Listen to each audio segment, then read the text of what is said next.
Welcome to your first video. Let's go over some quick steps on how to be successful whenever you take notes. In order to be successful, follow these 4 steps. Step 1, if there is text on the screen, you need to write it. When there's a diagram or picture on the screen, you need to draw it. If you get behind, just pause it or rewind it. But remember to do a great job, because not only will this be a grade, but the most important things is that these notes will be what you use to study for your quizzes and your tests.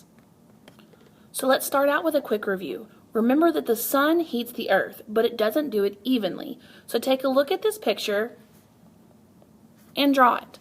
So the angles are different depending on where you are on the earth. So if you're at the poles, you have a more indirect angle. Pardon my awesome writing. And if you're right there at the equator, you have a direct angle. It's because of this uneven heating that we get convection currents. So remember, this is how a convection current works. As the air heats up, the molecules in the air spread apart, which causes the air to be less dense. Therefore, we end up with hot air that's rising. But as that air circulates and starts to get cooler, those molecules are going to get closer together, which causes the air to be more dense. Therefore, it sinks. So think about density and why a rock sinks and a piece of wood's going to float. And this is why we get currents. So if the air is more dense, it's going to have more pressure. So cold air is more dense, so it's under more pressure. Less dense means there's less pressure. So warmer air is less dense, so it's under less pressure. So if it's at the poles, it's going to be under more pressure.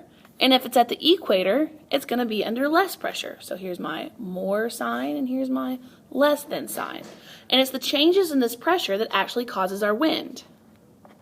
So the important thing you need to know about wind is that it always moves from areas of high pressure to areas of low pressure. So if you need to, think about a balloon. You blow up a balloon. If you let it go, that air which is in the balloon, which is under a lot of pressure, it's high pressure, wants to come out of it to get into the open spot where there's lower pressure.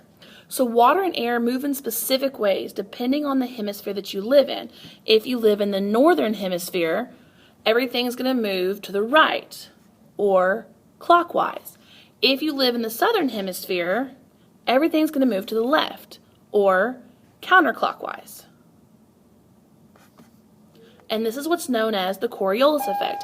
What I want you to think about is the toilet. So if you've ever heard, if you live in the northern hemisphere, you flush the toilet, look at the water, it's going to move clockwise. If you ever go to the southern hemisphere and you flush the toilet, look at the water, it's going to go counterclockwise, and that's pretty neat. So there's different types of wind. You've got local winds, which are created by convection currents that happen in these small local areas, and this wind blows over a smaller area closer to the Earth's surface, which is what's being shown in this video.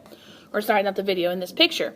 Global winds are caused by larger convection currents of the globe, and these winds blow across the whole Earth. Mind that awesome spelling mistake.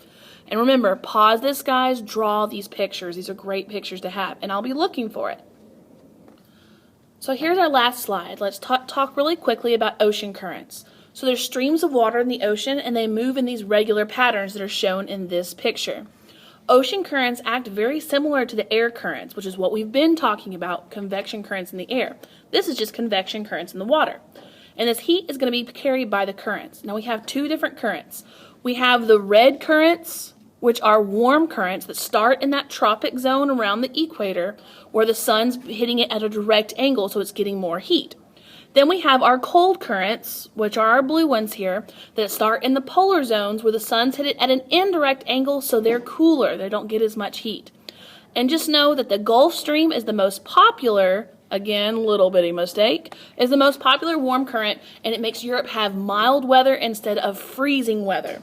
So remember with this video, guys, stop it, pause it, rewind it, do whatever you need to do. Make sure that you have all of this down, and I hope you enjoyed this awesome video.